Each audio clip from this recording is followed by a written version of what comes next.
I'm here with the last true madman of rock and roll, currently on tour in support of his blistering new album, Give 'Em Hell. Sebastian Bach, welcome to Psycho Babble. Thank you. So good to hear. Now, you just finished a kick-ass set out here, almost flawless. One problem, a little too short, and not enough songs off the new album. You did Temptation, right? I love the way you're thinking.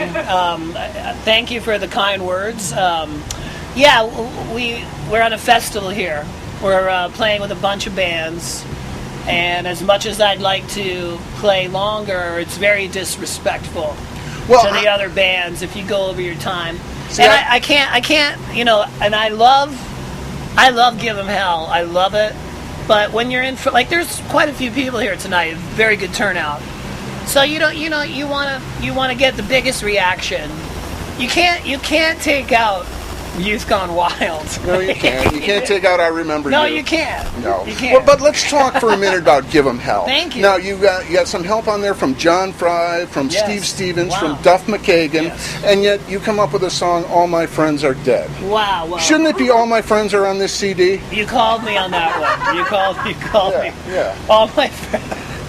Well, okay. Okay. Sebastian apologizes to his I'm friends. Sorry. I guess All My Friends Are Not Dead. There you go. The coolest thing about that song is that we shot 3 videos for the album. Temptation, Taking Back Tomorrow, which was a lyric video, and then All My Friends Are Dead. And my manager, I call him, I go, when are you going to get this on VH1? And he's like, dude, don't think about that. Nobody watches that. They're all on YouTube. And I say to him, but dude, when I'm flipping through the channels and I see my video, I stop and I'm like, oh cool, it's my video. And I know I'm not the only one, with a television set. So VH1 added All My Friends Are Dead. They're playing it. Nice. And I saw it last week. We've been on the road since April. It's now September. And I can't tell you how physically spent I am, like just physically, from doing this since April. Wow. It's a lot. So like last week I got home for the first time in a long time, and I put on the TV. I lied down on my bed. It was quiet. My body was not in motion, and it felt so incredible to just be still. I was like this, and I put on the TV, and I go boom. And the first channel, the first thing was VH1. It was All My Friends Are Dead. And I almost cried. I did actually get a tear in my eye because all that work. Yeah. Even my manager telling me, don't worry about it. But I still got on there. And I was like this, and I went, oh my God, it's on the fucking channel. And I was like, oh my God. I was freaking out. Like, I was like, just because you put everything into it. Right. And then I'm just imagining all across the United States of America, people in their houses watching the video, and it just feels great. Good. Like, that gives me inspiration to keep rocking. Like, I don't just want my video on YouTube. I guess I'm old or something. I want it on fucking TV, damn it. Well, and the good thing about you, maybe I'm the last one that has a TV, but good thing about YouTube is we don't have to sit through a bunch of Shania Twain videos to watch your video. We can just go right to here. Okay, but there's so much crap on there you got to wade through. Yeah, I guess. It's like. Let's go back to talking about your album, Give 'Em Hell. This thing was obviously, you put a lot of work into it. This is a polished piece of work. To me, it's a throwback to kind of this is like your Toys in the Attic, where there's a lot of melody on there and yet enough screaming and ass-kicking to make it real rock and roll. Mm-hmm. You got a song on there, a ballad, the one cover song, Rock and Roll is a Vicious Game. Right. A beautiful song. Right don't you think maybe, though, you've been in this business almost 30 years, you've kind of won the game, you've outlasted some of your detractors, and you're kind of calling the shots now? Wow, that's a lot of info in that question. I love your attention to detail. I love that you obviously have listened to the record, and that means a lot to me. The song Rock and Roll is a Vicious Game is my commentary on looking at some of the younger guys that are in bands that I've worked with. I'm not talking about all younger bands, I'm talking. I've had experiences with people that seem to think that they're like owed something, like, and I'm like, dude, you have to give it 100% of your life, like for the rest of your life. That's the only way somebody might relate to your music. Like if you put everything into your music, somebody might listen to it and say, man, I can feel what he's feeling. Mm-hmm. Like look at a guy like Willie Nelson, who's in his 80s, and he's not looking for handouts. He's on the road again. He just can't wait to get on the road again. About it with his family and his friends. He can't wait to get on the road again. Well, now you mentioned Willie Nelson, and he was one of the people that you were made up to be on. What's the show? Sing Your Face Off. Sing Your Face Off. I was trying to remember that. You did Lady Gaga. Yeah. Well, you didn't do Lady Gaga. You were Lady Gaga. You did Freddie Mercury. Well, you were Freddie Mercury. What was the most challenging of all those? Oh, I don't even want to say because I don't want anybody to watch it. But the most challenging was Adam Levine because I didn't know who that was.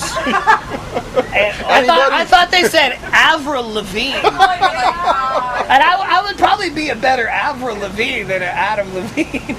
Well, you were an outstanding Freddie Mercury. I mean, not a lot of people can pull off that Queen stuff. I will only agree with you on the note, I can feel. And when I hit that on TV, I was like, well, damn. I hit that one.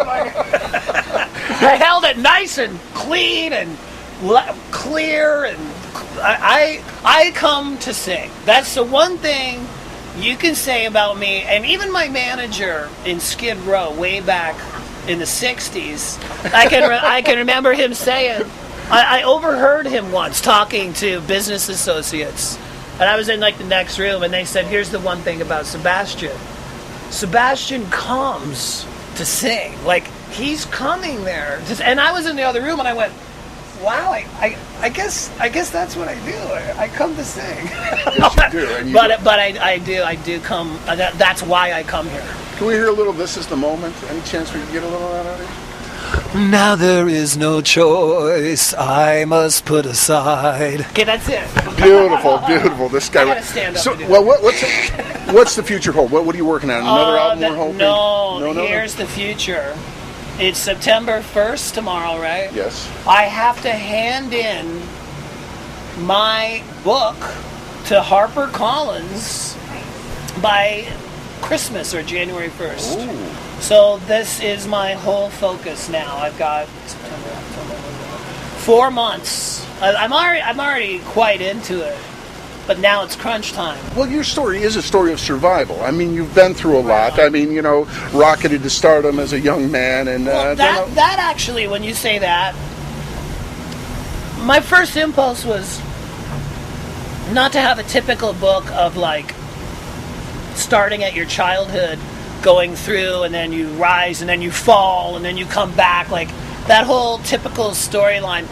I kind of, when I read Neil Young's book, the Waging Heavy Peace, I'm a big Neil Young fan, and his book's not linear. Okay. It's not a straight. It's not like, well, here's me as a kid, here's me. I just found it interesting. Okay. I like to be surprised. Okay. You know what I mean? I don't like to be bored.